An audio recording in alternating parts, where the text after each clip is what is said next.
The story of the Tower of Babel comes from the book of Genesis in the Bible. According to the story, after the great flood that wiped out all living beings on the earth, Noah's descendants began to multiply and spread throughout the land. They eventually decided to build a great city and a tower that would reach the heavens. As they worked on the tower, they spoke the same language and were united in their purpose. But God saw their pride and their arrogance in trying to reach the heavens, and he decided to confuse their language so they could no longer understand each other. Suddenly, the people were no longer able to communicate with one another, and they scattered across the earth, forming different nations with different languages.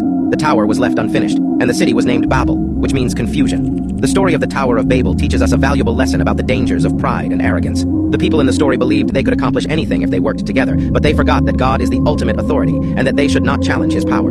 By confusing their language and causing them to disperse, God was showing them that they could not build their own way to heaven. He wanted them to rely on him and trust in his plan, rather than trying to accomplish everything on their own. Today, we can still learn from this story and remember to humble ourselves before God, trusting in his plan for our lives and relying on him to guide us through every challenge and obstacle we may face.